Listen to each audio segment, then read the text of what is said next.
Hey, what's up, guys? What's up, Chads? Foxes? GM, Chads and Foxes and Thor Foxes. GM, welcome Foxes. Hey guys. I meant Chads as in Chad Thoreau and Chad B, but that works too. All Chad, Everybody else. all Chads here. Yeah, that's right. GM, thanks for having us, especially on space number 69. I just realized that. That's fantastic. Nice, dude. I can't Wow, believe we've done that many of these. It's been a while. There's way too many hours of us doing this. Very happy that these spaces could do something my wife refuses to. What? Listen to you speak for 2 hours straight. I think we have enough to train the Chad B AI by now, just to perpetually give Chad B answers to any potential question. It must swear often. We'll turn up the temperature. I don't even know if ChatGPT is allowed to talk about some of the stuff we're talking about, but maybe a jailbroken version. It is if it's talking about WorldCoin, but anything else it's not allowed. The Chad B bot just says whatever the hell the number is over and over again.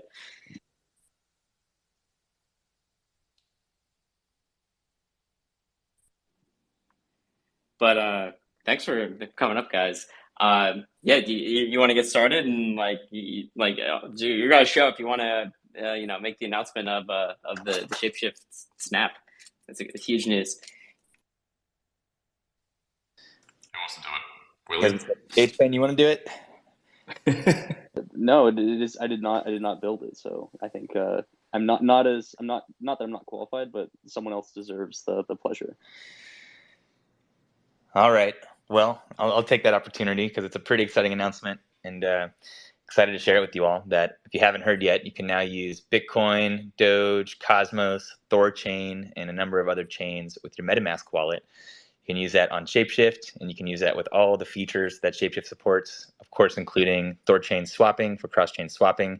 We finally brought that to MetaMask, even though we had to do it in a bit of a roundabout way, and also the THORChain Savers Vault. So you can trade some ETH from your MetaMask or some stable coins for Bitcoin, deposit it right into a Savers Vault, or Dogecoin, if that's what you prefer, or Cosmos.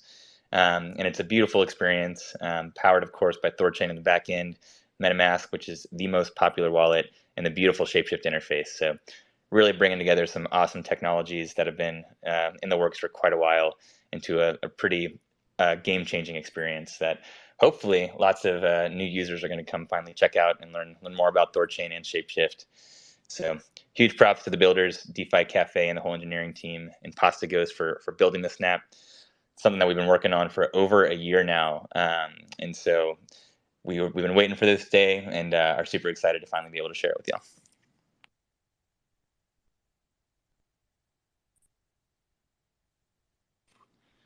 Yeah, I think Willie pretty much nailed it.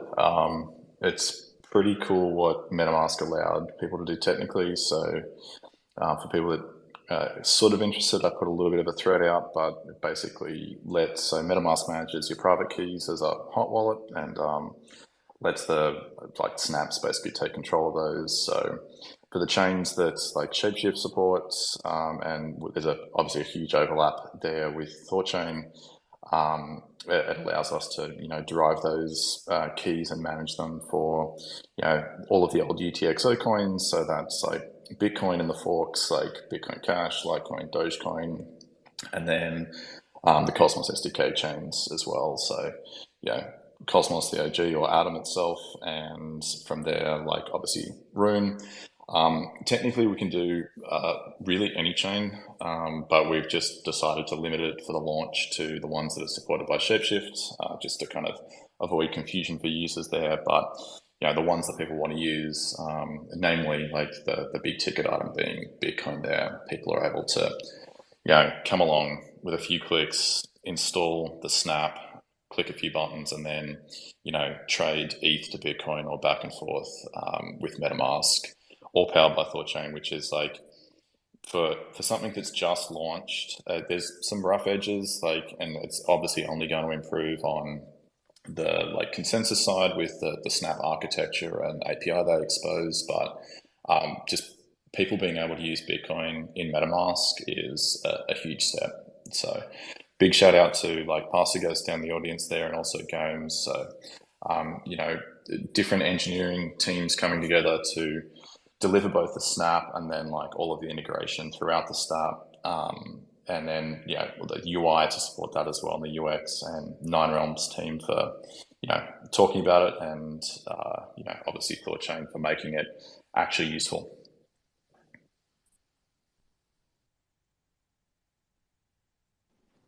Yeah, so you can pretty much do everything ShapeShift with just MetaMask now, right? So you don't need any kind of external wallet. All you need is MetaMask, and you can access the entire multi-chain ecosystem at ShapeShift. Is that right? Sorry, I only heard the last couple of words of that. ShapeShift. We heard you. Maybe freaking Twitter Space challenges, but basically, DeFi, they were asking if you can use all the functionality supported by ShapeShift with MetaMask, and the answer is yes. You can do fiat on and off ramps. You can do trades, cross chain. You can access all the DeFi protocols, including like staking Cosmos or depositing into any of the Savers vaults. So yeah, it's a pretty comprehensive experience, and feels a lot like using the ShapeShift native wallet. And it's part of why we were like so excited about this, because you know, we already had the ShapeShift native wallet that's open source and has been battle tested in prod for years with over 1 million wallets created. We had this beautiful UI with all these great protocols like THORChain deeply integrated. So it was like pretty awesome when we heard that MetaMask Snaps was launching, and that we'd be able to basically add support for Bitcoin to MetaMask, which is something we had talked about for a while. I see John is in the audience, and I remember at a product work stream retreat, he was like, man, how cool would it be if we could, like, is there a way that we could give Bitcoin support to MetaMask users? And I don't think we really had like a great clear path where to do it. Maybe there were some ideas to like kind of hack around it, but we heard about Snaps shortly afterwards, and we're like, holy shit, this is the answer. This is the ticket. And yeah, ShapeShift was in a great position to deliver it. And of course, the integration with THORChain makes it all that more interesting. Like, not only can you receive your Bitcoin, but you can trade native. You can trade from ETH or other assets directly to Bitcoin, which makes it the best onboarding experience, and does not require users having to KYC or jump through a bunch of hoops to get Bitcoin into their MetaMask wallet. So I think the MetaMask team's pretty stoked on the quality of the Snap and the whole experience that we delivered, because a lot of the other Snaps like did not have any kind of UI before, so they had to like build a new UI for everything. But we already had like a lot of the pieces ready to rock. So pretty exciting. And yeah, I forgot to mention Bitcoin Cash earlier. So if you're a Bitcoin Cash fan, we got that too. But like DeFi said, if there's any other chains that you guys want to see next, let us know, because this is just the beginning. Yeah, we're actually dusting off an old branch for BNB chain. So we already have Binance Smart Chain, but we'll have BNB chain soon. So yeah, expect to see that to come to the interface. That'll get us, I think, full parity currently with all of the chains that's supported by THORChain. And yeah, like Willie said, works with savers, and lending is definitely on the roadmap too.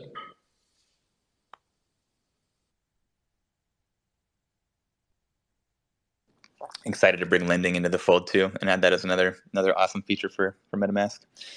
It's pretty cool if you think about like MetaMask and how many features they've launched over the years. Like Snaps is definitely a big one, and there were 30 Snaps launched, so like 30 new features for MetaMask, and the ShapeShift example is like a ton of features just in one that just got added to MetaMask. So pretty big news both for ShapeShift, THORChain, and for MetaMask users as well.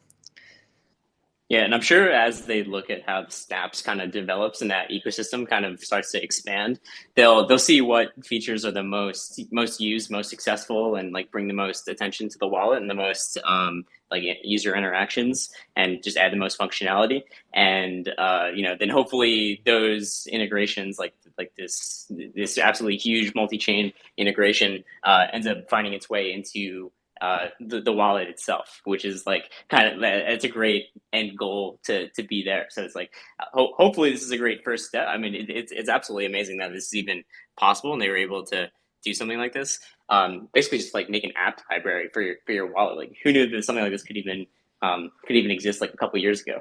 But now you got all these awesome devs building really cool apps, and we'll see what like gets baked further into the wallet and just kind of gets that deeper just native served experience, like being able to see your Bitcoin balances like right in your wallet and just similar things like that.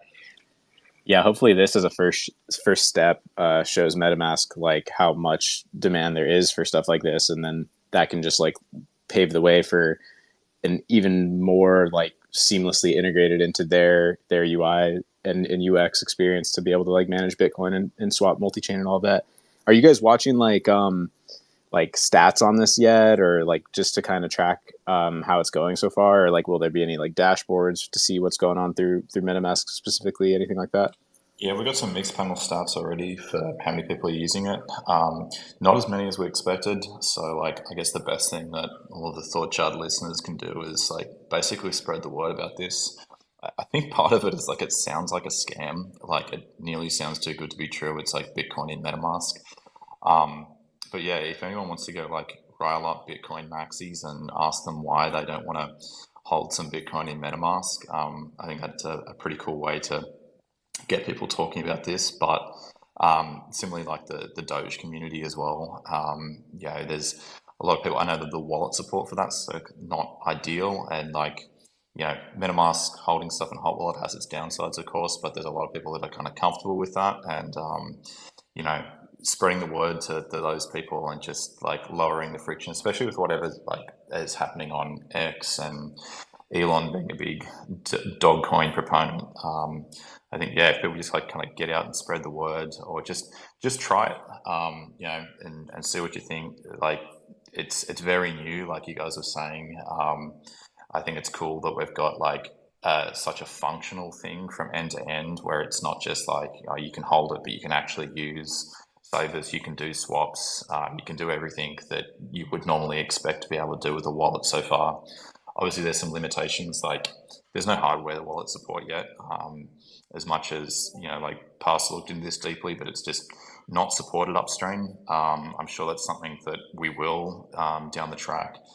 Similarly, on like a technical level, like the snap is not allowed to manage the EVM chain, so there's a little bit of a rough edge where it's like the wallet that you connect in MetaMask, that can be hardware, manages the EVM stuff, and the snap only manages like the UTXO chains in Cosmos.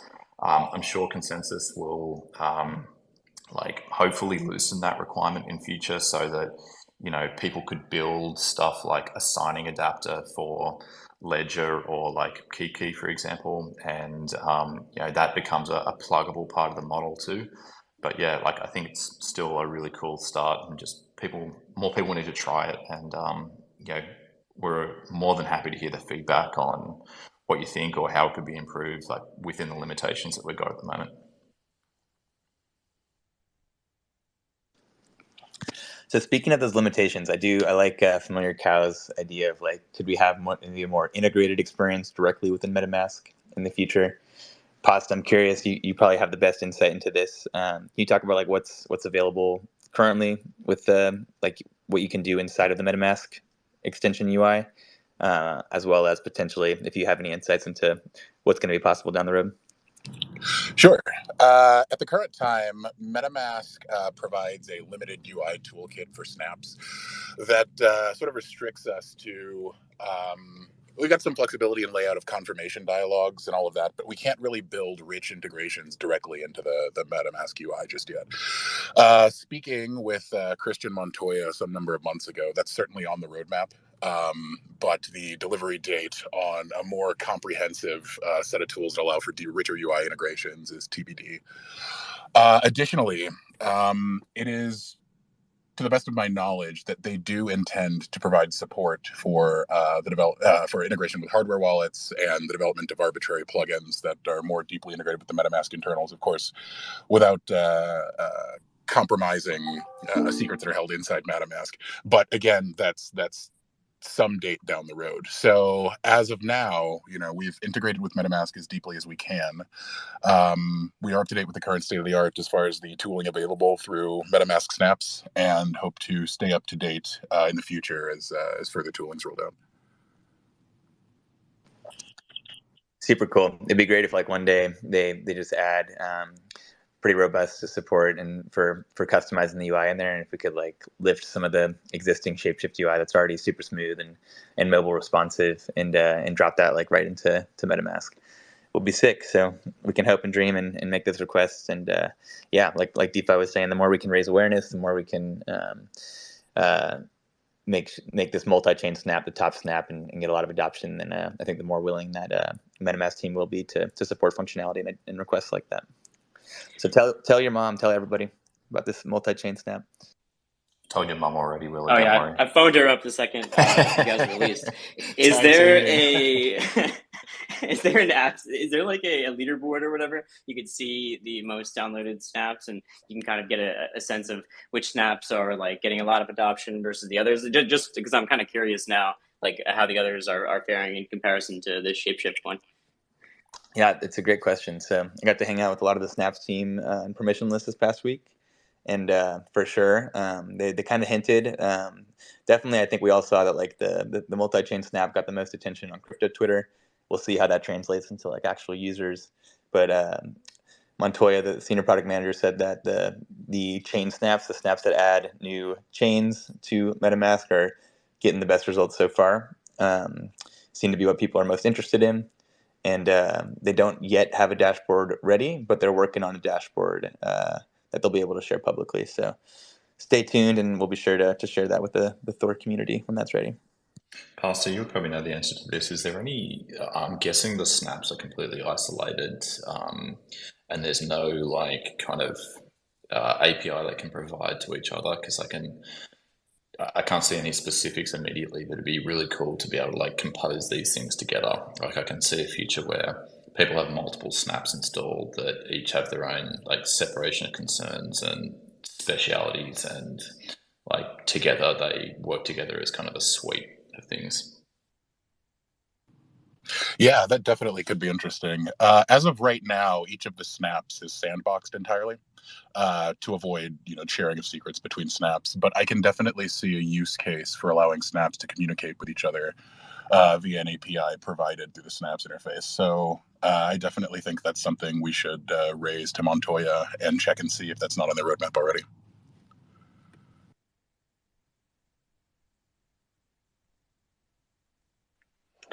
By the way, for the ShapeShift team on the call here, Lena just pointed out to me that you guys are using a like 10 block interval for your streaming swaps on THORChain.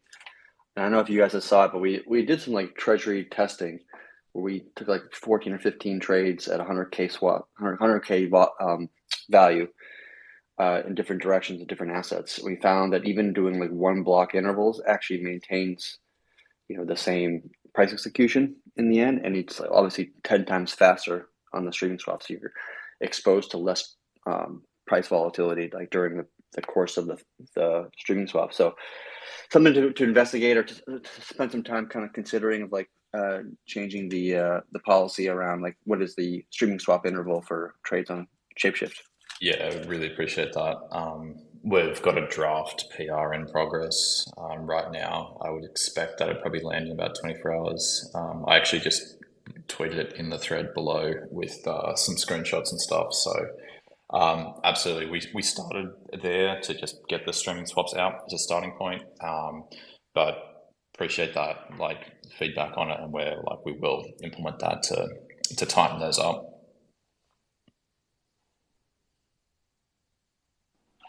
So soon is the answer. Yeah, I just told him that actually earlier today. Like good timing, Chad. I was thinking the same thing because I saw one of the big stream swaps that came in earlier today. I think it was 280,000 from Ether to Bitcoin. So another like just obviously great volume churning through the network there. So then I was like, 10 block time. We can cut that down. We can make that at least 3 times faster, if not 90% faster. Yeah, speed is definitely key here. Like it's just make everything much more efficient. It's just better for everybody involved, really. Chad, could you speak Yeah, to like faster, better. the memo-less stuff? I was looking at your issue that you'd posted like 2 months ago on GitLab on THORChain. It looks pretty feasible. I can see a few like interesting bits with like how that registry is going to work and stuff, but might be worth talking about what that's going to bring for people, because we can easily implement that. Yeah, that is something that's like going to be planned for version like 122 to be released out. That's the current plan, at least. My plan is that I also want to spend some time building like a Golang API backend that utilizes that basically registers memos for people. That anybody can like download that code and run it for their own UI. If you guys want to use it for ShapeShift, for example, it's perfectly fine, of course. But that's just going to make it so that people can make trades and swaps without needing to connect a wallet, and you can just do it from any wallet in the world. Doesn't matter what it is. That's pretty sick. Reminds me of the OG ShapeShift, which clearly people really like that experience. And yeah, we have not ever been able to bring that back because it requires like contract interactions or memos. So it's super cool that you guys are building that. Maybe we can bring back like the ShapeShift classic experience. Yeah, absolutely. Actually, it was a funny thing that I think it was Plan B on Twitter was like asking for this feature the other day, just out of pure coincidence, and how like you didn't want to use THORChain, you didn't want to use THORSwap, you wanted to like just be able to get an address and send some funds, and that was it. And that's exactly what this is supposed to be doing. Yeah, it's kind of got a commonality with snaps in the sense that like it's the thing they both share from a UX perspective is lowering the friction for people to do this stuff. Like they could have done this already with our native wallet, but it means, they could have imported the same secret recovery phrase into MetaMask or our native wallet and done the same thing already, but the friction of using MetaMask is so much lower. And it's the same deal with like the memoless stuff. It just means that any wallet just becomes a regular send. So we'll be sure to punch that out as well. Yeah, one of the additional benefits just to keep on the back of your minds as you guys develop these like UIs is that like you can also use this feature to be able to utilize like very long memos on on chains that have very small memo limits. Like I think Bitcoin's like 80 bytes is the maximum memo size you can do on Bitcoin. So if you wanted to do like a longer memo on Bitcoin, you can now do that via memoless transactions. So it kind of actually expands the usage of the network in more than one way. Wow, that's pretty awesome. Finally, some improvements to the Bitcoin protocol. Just kidding. Curious, does this work with the streaming swaps as well? Yeah, it works with everything. So it's just you're just registering a memo, and that memo can be a swap with streaming swaps. It could be opening a loan. It could be adding liquidity. It could be like arbitrarily anything you want it to be. And so it supports all aspects of the network. Super cool. Very excited about that. I see a question from Tigerix in the thread asking about SegWit native address support in the MetaMask snaps. Pasta Ghost, can you speak to SegWit and SegWit native in the snap and when that's coming? I will mention that we do support SegWit and SegWit native for the other wallets that ShapeShift supports that support Bitcoin, but I remember there was some challenge with getting it into the snap. Hopefully not an unsurmountable challenge. So. Yeah, so since SegWit and SegWit native support is already added to the underlying HD Wallet native signer, that's the same signer that's in the ShapeShift native wallet is built around. It's just a matter of a bit of code wrangling in order to get the support added to the snap. So the answer to that would also be soon registered trademark. Yeah, that's one of those other MetaMask limitations. It's like the zeroth one of the indexes in one of those parameters in the account path parser. It's like we can do it, but they won't let us. That's right. Yeah, we just need an upstream modification in order to be able to allow that in the snap. But the work to support it in the underlying signer is already there. Sweet, that's awesome. I also have a question from Nassim around when can we expect support for DAI on Optimism, Arbitrum, or Polygon chain. We do have support for DAI on mainnet, on Optimism, on Polygon, Gnosis chain. We got the XDAI. The only one there that we don't yet support is Arbitrum, but I know that that's a very requested feature on the roadmap, and maybe now that we're past the snaps, we can look at prioritizing Arbitrum support. If anyone else knows if they have a better estimate for when that could be coming, let me know. But definitely know it's on the roadmap, and at least we got support for DAI and a bunch of other EVMs in the meantime. Is that for ShapeShift itself, you mean, or for the snap? Oh, well, so for ShapeShift and the snap, really, like Pasta mentioned earlier, only interacts with non-EVM chains. MetaMask actually wanted to keep all the EVM functionality out of snaps and keep that with the existing MetaMask experience. But yeah, so you can use all those with MetaMask on ShapeShift. I'm realizing now that maybe they were asking for when those would be supported on THORChain. So maybe that's a question for THORChain crew. Yeah, that's another soon with the registered trademark. I don't think like Binance Smart Chain just shipped, and I think that took about a year to finally get out. Also, by the way, I think it might actually be like ready to go, like as in right now. It seems like the outbound transaction fee was just set. So hopefully BSC is like ready to rock and roll now that we got the gas issues and somewhat fixed. So yeah, I mean, the answer for new chains on THORChain is it takes a long time and it takes a lot of dev work and coordination and obviously like LP capital and stuff like that.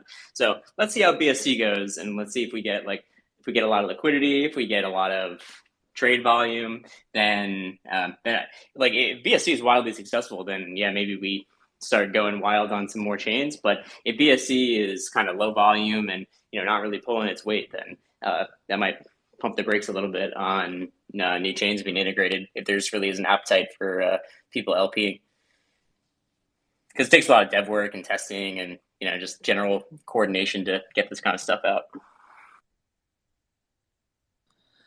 Yeah, I totally understand. A ton of work goes on behind the scenes, especially when adding new chains, and especially when adding them to a network as sophisticated as THORChain with so many validators that need to coordinate. Go ahead. ShapeShift and lending. That's something I want to see. So you guys working on lending? Yeah, we had product ops hours today. We got to see a pretty cool sneak peek of the UI UX mockups that products put together for lending, which are super sexy. So it's definitely happening. DeFi, do you have any idea around like what the timeline? Are you willing to put a timeline out there, or do you want to just keep it at soon TM? Let's keep it at soon TM. There's some sneaky people sitting down in the audience that can make that decision or jump up and share if they want. But yeah, it's soon. Looking forward to it, man. It's going to be very exciting to bring that to ShapeShift into MetaMask. Another feature that reminds me of too that we don't yet have on ShapeShift for THORChain, but that I know we have a lot of requests for, is the DEX aggregation functionality. So like being able to swap from any asset on THORChain to any ERC20 with liquidity, and vice versa, which could also be another really compelling feature to bring to MetaMask with the snaps. DeFi, have you guys looked into complexity of that one? That one's not too difficult, and it's something we should really consider prioritizing as well, because you're just punching on like another little bit on the memo as well. Definitely something we can do. We just have to kind of scope out where we're going to route that after THORChain. But yeah, certainly something it's tractable. It's just a matter of prioritization.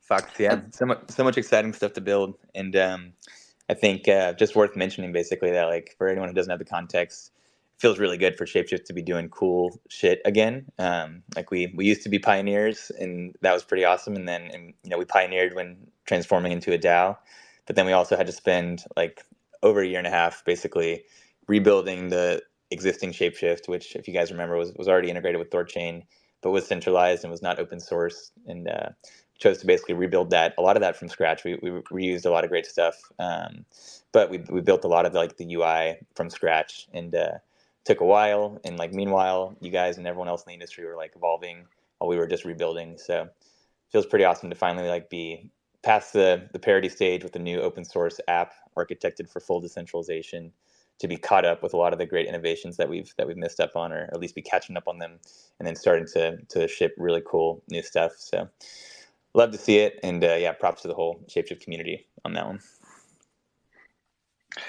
By the way, if you're interested in doing DEX aggregation and this kind of thing, if I'm not mistaken, if you like pull upon the swap kit API that THORSwap put together, it'll do all the calculations for you to figure out what is the different routes and what's the most efficient or efficient route for a particular like multitude of trades to get a certain input to output execution going. It's pretty interesting API. Just check it out sometime. Yeah, we could definitely get you guys together with some THORSwap Chad devs if you guys wanted. Also, that what came to mind on that too is that question about other chains and L2s and stuff. But THORSwap is working on adding that through Stargate and still being able to string it together in a single transaction. So that got me thinking maybe that's a route to getting those even as far as into MetaMask and still doing like one TX swaps to and from all these assets. It's definitely doable because I think we've got some trade routes that THORSwap doesn't have, like LiFi, CowSwap, obviously like 0x and 1inch are effectively going through the same liquidity pools, just potentially different routes. But yeah, we could punch those on, and we'll definitely take a look at the THORSwap's kit stuff for doing that as well. There might be some stuff we can leverage out of the box there.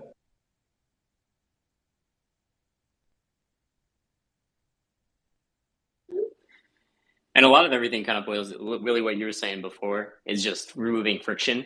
And this MetaMask thing just kind of, it's the same evolution of the same concept, just removing friction. Yeah, you could just do it in one wallet. Not that you couldn't just do it in one wallet before, it just wasn't the number one most downloaded browser extension.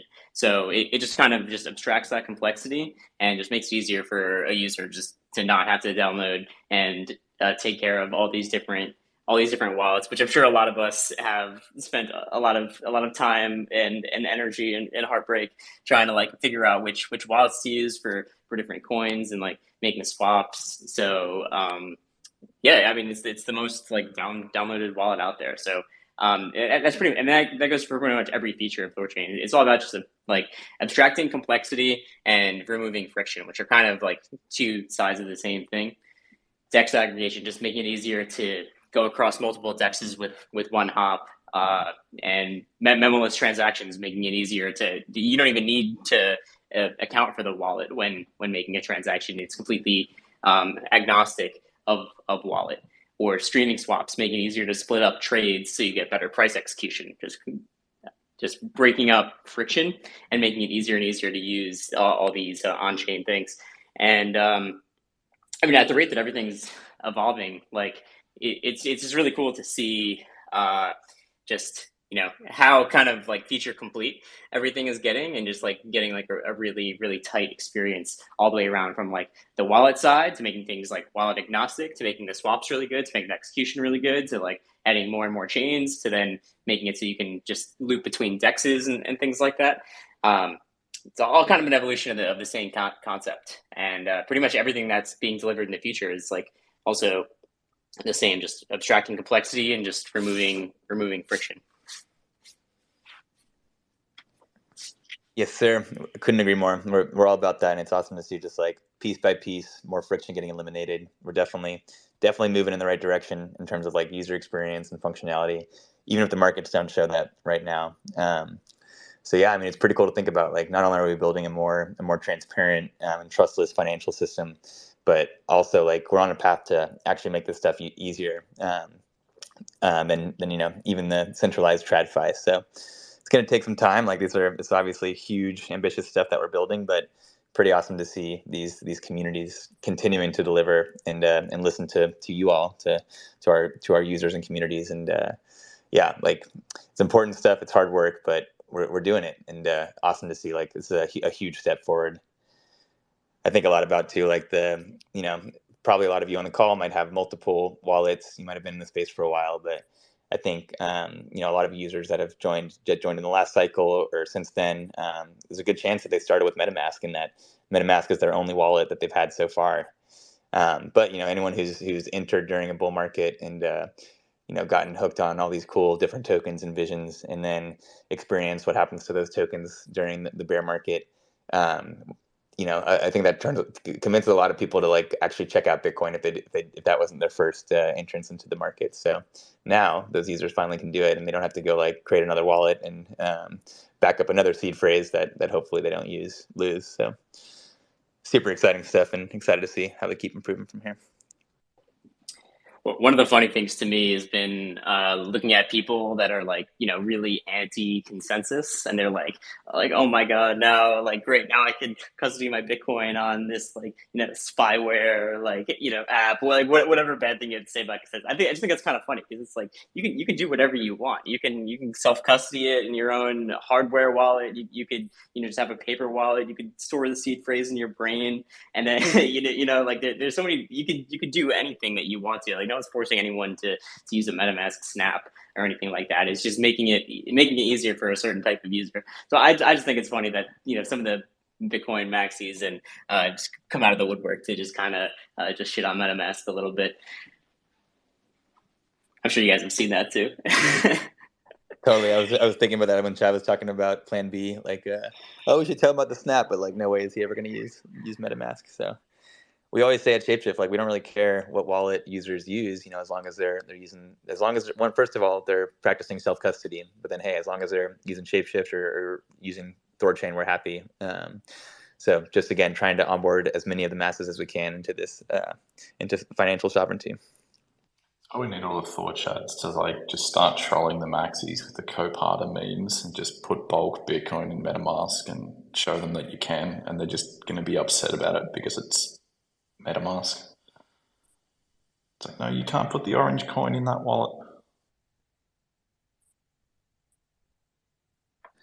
One of the things I find so interesting about just kind of watching all this like unfurl over the last few days is that like there's this like natural tendency in our industry to be like inclusive of like other protocols and other wallets and other dexes with other tokens and other liquidity, and interfacing and interacting all these things together to work in a collective positive good for humanity in one form or another, versus like kind of the more TradFi or CeFi way of thinking, where like you try to build an isolated system that only the people that you want can use that system. That maybe you can create some partnerships with some other exchange or service or backer or blah blah blah, whatever it is, but like it becomes just naturally competitive in a way that just like isolates and fragments like the industry as a whole.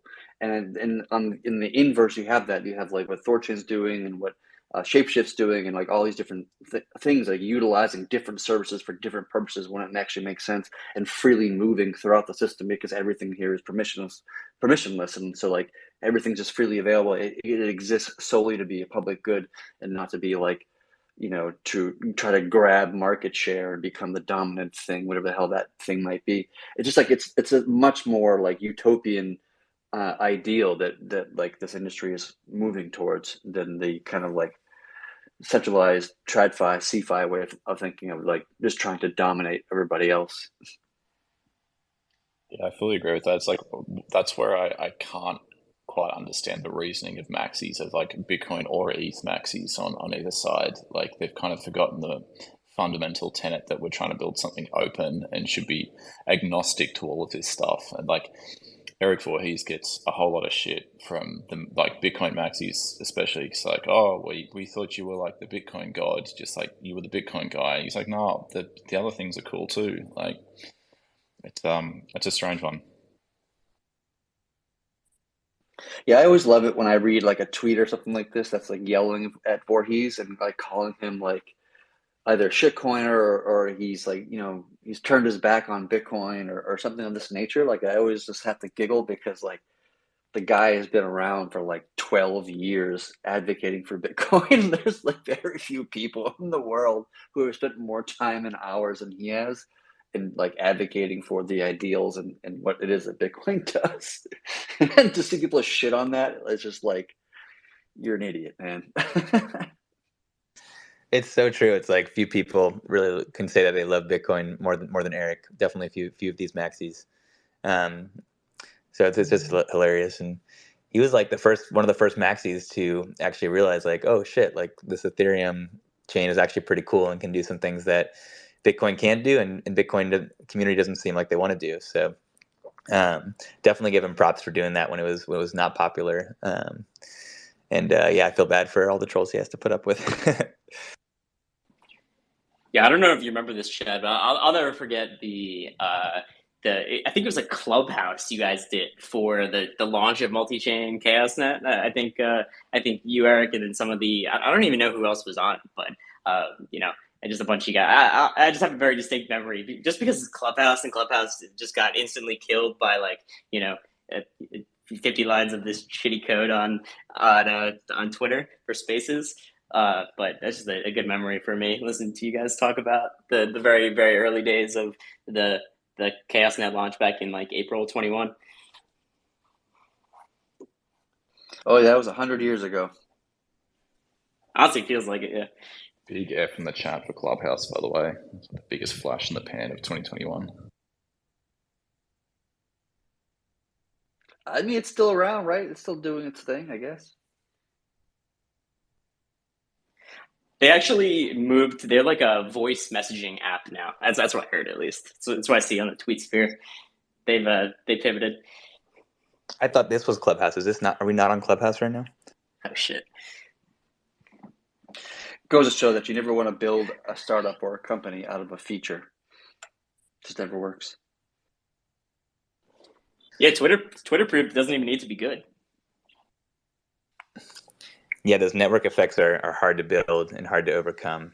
Much harder to build than just a feature, that's for sure. Hey, Chad, while you got a couple of minutes left, do you want to mention Arkeo at all? Oh yeah, I really want to hear about Arkeo and ShapeShift, especially like how ShapeShift is going to use Arkeo. But yeah, can we like run through like what Arkeo is and then like how ShapeShift is going to use it?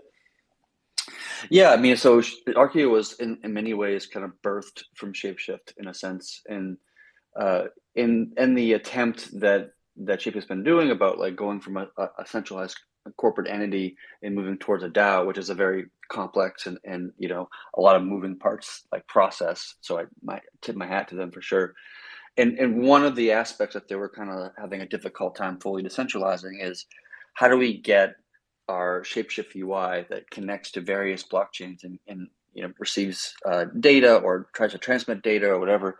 How do we do that in a way that's decentralized? And there's really no mechanism that exists today that does that effectively well, right? Especially in ShapeShift's case, because they couldn't just use something like an Arkeo, like a Pocket Network or a Lava Network, because the structure of that data wasn't, you know, quite what they needed. They wanted to use something called Unchained, which kind of gives you more kind of intricate or complex queries that you can make on top of like Ethereum queries or Bitcoin queries or what have you. And so the concept of Arkeo kind of was kind of birthed from ShapeShift's need to figure out a way to fully decentralize the UI of ShapeShift. And so you know, early people like John and Michael Perklin started to work on this, and they asked me if I'd be interested in contributing and joining that kind of that goal, which to me I found it to be a critically important thing to do. Like it's almost a joke today that we as a community kind of pride ourselves on decentralization, but in reality 90-something% of the projects that we even utilize today are not even remotely close to have a proper title of decentralization. And that's largely because like the back ends tend to be decentralized to some degree, at least depending upon how it's implemented, but the front ends never are, right? This none of them are today, not a one. And so this was a hugely significant problem. This is a lack of infrastructure, a lack of fundamentals in the industry. You cannot build Web3 and tout its importance and how amazing it's going to change the world, but then in the same sentence say, but it's reliant on Web2 to function, which means it's not actually permissionlessness. It's not actually censorship resistant, because at some point there's some centralized service that could shut the whole thing down, depending upon what thing we're talking about. So it became very clear and obvious to me, and I think obviously to the ShapeShift team as well, that this is a problem that not only that ShapeShift needs to solve for itself, but the industry as a whole needs a solution for this particular problem. And so for me, we started working on an architecture and design that how do we structurally and properly decentralize access to blockchain like data and information. And that's really the first phase of Arkeo, is trying to accomplish that goal. It relates to snaps too. Under the hood, the way Pastor implemented this is, obviously we have to get the gas prices, we have to be able to get balances, we have to be able to broadcast transactions. We have kind of a more decentralized way than relying on nodes as a service at ShapeShift. That we don't use the Infurias of the world. We have our own run by a community member, so it's like more decentralized in this stuff. But ultimately, all of those transactions going through the snap, you're at mercy of us. We could censor your transactions. We're not going to. But like Chad was saying, it's DApp front-end access, be it ShapeShift or THORSwap or MetaMask, to nodes, is a choke point. It hasn't really happened yet, but we saw it with like post-Tornado Cash with certain nodes choosing not to do this. But like Arkeo really solves this problem of decentralized access to node data, which is really cool. And like I can also see putting a kind of futurist hat on, that it doesn't just become node data, but it becomes like decentralized access to compute, because I think this is kind of what Pocket was trying to solve. And decentralized access to compute has really big like free speech implications, and is something that the powers to be really don't like. But as a first step, being able to broadcast a transaction, but not to any specific node that you have to rely upon or have access to, is a really big, step further towards, or further down that decentralization spectrum. Because there's always that trade-off of, we tried to use tools like Fleek, for example, which were hosting the front end on IPFS, but we had downtime issues that offset the decentralization benefits. So it's just cool to see that this is solving one of the serious choke points in the space, and it'll have benefits for, not just us, but the broader community.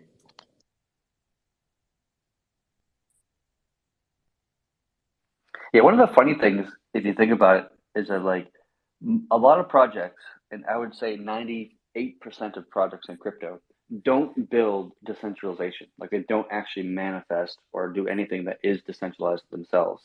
They usually just rely on the rails of something else providing decentralization for them, right? Most commonly, it would be like Ethereum providing the decentralization of running smart contracts on Ethereum or Polygon or whatever. And so like Uniswap, for example, has never built anything that's actually decentralized. Like they never built their decentralization aspects to their protocol. They just rely on somebody else to provide it for them. And we've never had the ability to have the rails, the equivalent rails for, interacting with blockchains, deploying UIs, removing things like domain names, right, which are also highly centralized as well. So it's just like there's no rails that exist for the rest of the stack outside of the smart contract itself. And that's what I think is one of the problems that I see Arkeo kind of solving, is taking up the rest of the full stack that is, a Uniswap, that is a ShapeShift, that is a Compound or a THORSwap, and give them simple and easy to use rails that are just as easy to deploy your application in a centralized way as it is to deploy in a decentralized way. And once those two things are equivalents, it's just easy to deploy your UI in a way that's centralized versus decentralized. It becomes hopefully clear and obvious to our community that, like, why would you want to deploy it in a centralized way? Why don't you just do it in a decentralized way, and then don't have to worry about anybody coming onto your door, knocking on your door and saying that you have to KYC your users, which is what many people in Congress have been talking about the last 6 months or so. And that just kind of removes the risk from you as a developer on Uniswap or ShapeShift or whatever, because it's outside of your hands of control entirely. It really I think feels that's like. Oh, sorry. One last comment on that. It really feels like an escape velocity thing too. Like until those tools meet parity in terms of like developer experience of like, can I do the same thing in a more decentralized way? It doesn't make sense. Like that's the kind of problem that we've had. But once they do, it's like, and they eclipse it by just 1% or even just reach that parity of like, I can get decentralized node data just as easy as I can get centralized, for the same price and same effort, then there really isn't an alternative. Like there's no reason not to, and the adoption would just go parabolic on any of these parts of the stack that get built. That's next. Those are both excellent points. And basically, DeFi, I think you said pretty much what I was going to say. Basically, that like it really does. Like everyone loves decentralization. Everyone wants decentralization, unless it's harder or more expensive. And then oftentimes they see people just take the cheaper or easier route. And then they find out, oh shit, we actually really needed decentralization, but we didn't prioritize it enough. So awesome that like Arkeo is finally making that easy and available, so that not everyone has to build it themselves or do a super difficult, complex integration. And as far as I understand, like Arkeo, because we'll have this whole network of data providers, basically like competing with each other to provide the same types of data in similar structures or the same structures. I wonder, like, is it possible that it would be even cheaper as well as easier for Adapt to basically like get their data from Arkeo, because all of these data providers will be forced to like compete in a very open marketplace. What do you think about that, Chad? Yeah, 100%. So if you look at it from a very basic economic perspective, there's these two components of supply and demand, right? And so if you make it so that the amount of supply has increased, right? Because right now, if you want data from Ethereum, whatever, you have a handful of options. Infura, and it's Chainstack, and it's Alchemy, and whatever else, right? And you've got kind of a handful of these options here. And you might just go the extra effort that ShapeShift has done and just kind of like build your own kind of thing in a matter of speaking. But like when there's only a handful of people who are providing the service, well, that means that changes the supply versus demand. But if you have a lot more supply, right, because it's very easy to spin up your own, Arkeo data provider stuff and provide Ethereum data, well, all of a sudden you go from 5 options to 50 options or 100 options, whatever it is, right? And once you have a kind of an influx of supply, the price inherently goes down, right? Because the supply is increased, demand is more or less the same. And so it's a natural thing for that to become extremely cheap. And if you take it even to an extreme, if you want to take it even further, on Arkeo, data providers have the ability, if they choose, to provide a free tier for their access to their servers, right? So maybe I want to say, all right, I'm going to give people like 1 request per minute for free, right? And based upon IP address or something like this. And then if you have 100 data providers on the network, so to speak, and they're all more or less doing the same thing, well, then you can, if you're a light enough user, you can utilize this data for free. Now you've actually gone spending $30 or $50 a month paying Infura, whatever the hell the number is. You've gone to basically literally being able to operate UIs entirely for free, and it's not being charged to ShapeShift DAO or Uniswap's foundation to pay large sums of money every month to host or provide that data. It becomes a much more kind of like self-reliant and like self-sufficient way of operating, which is part of what I consider Web3, is just not relying on somebody else providing something for you, but you actually providing everything you need for yourself.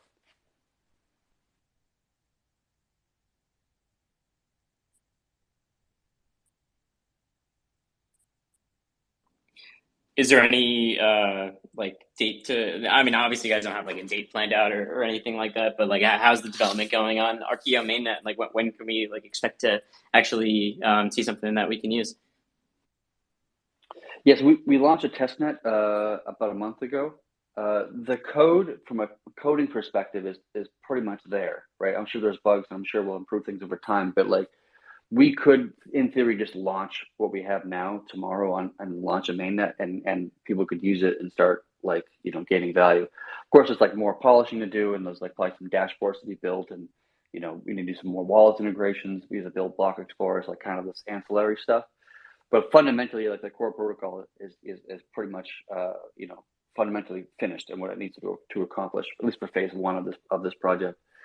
And at this point, it's just a process of like mostly around biz dev. So myself and another member of the team have been meeting one-on-one and video chats with various providers and DApp producers and this kind of thing, and just trying to build the marketplace, right? Of like get more supply, get more demand. Let's kind of grow that actual market itself, and over the next few months. And that's a long kind of like tenuous process, and it'll take many hours over long periods of time to kind of build that market.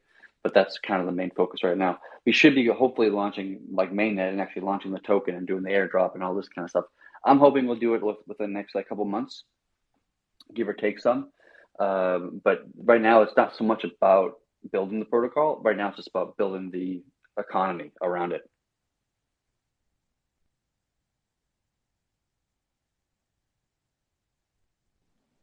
Awesome, guys. Any other stuff we want to bring up about THORChain, ShapeShift?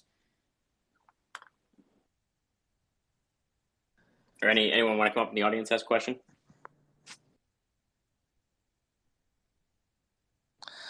I just responded to a question from CEO.Thor, #Maya Protocol. Is ShapeShift planning to make Fox a revenue share token? So I commented a link to talk about Foxy, which is a value accrual mechanism for Fox that is live right now. So there's a Twitter thread attached on that. And then also, it's a good time to plug ShapeShift governance. We've got a couple of proposals live right now. It's actually a counter proposal between DeFi and myself, and the community gets to decide. So Yeah, baby. Check it out. Both of those proposals aim to increase revenues and add utility to Fox tokens. So we'd love to hear y'all's thoughts on this. But most importantly, go and try MetaMask snaps if you haven't already. Tell your dog, your father, your mother. You don't have to tell Willie's mum. She knows already from Cow and I. But go and try the snaps. Tell us what you think.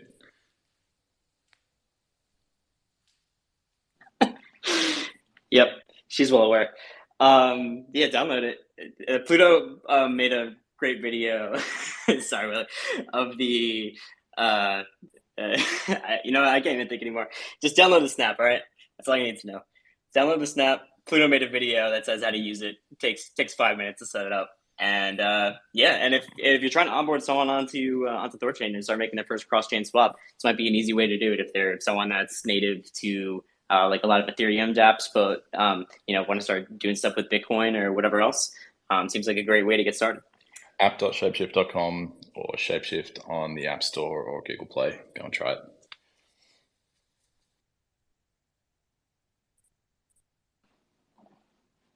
So by the way, on the THORChain side, while we're waiting for people to come up and ask questions, we should be coming out with version 121 of the Thor node code, which I think the most important thing, the biggest thing that has is around enabling streaming swaps for savers and for loans, which will be pretty excited to see that kind of finally land and kind of encourage larger trades or larger savers and larger loan borrowers, which would be pretty great.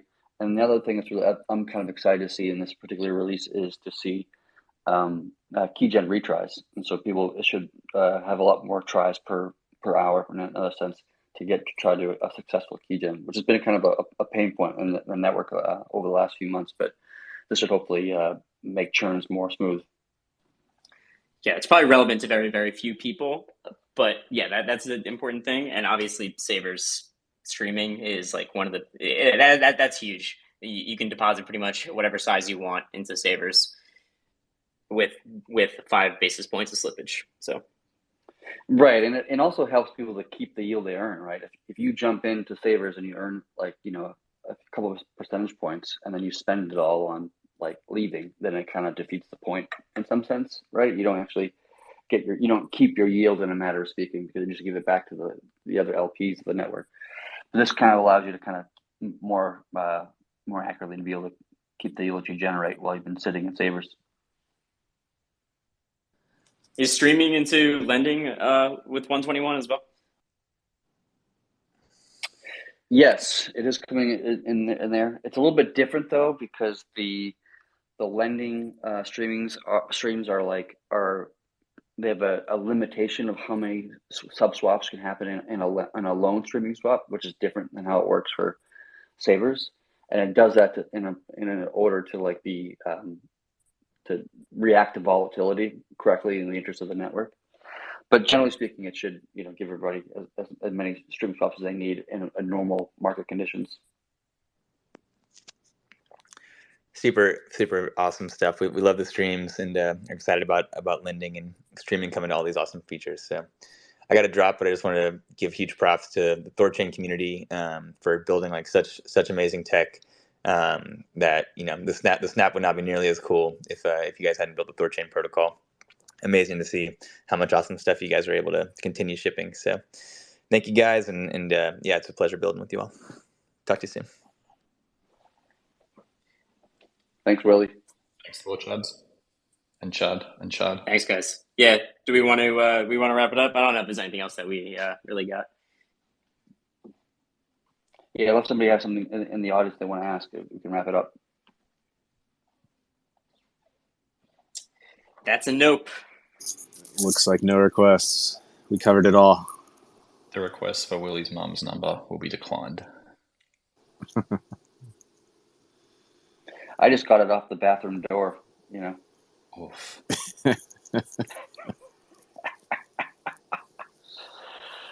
Zing.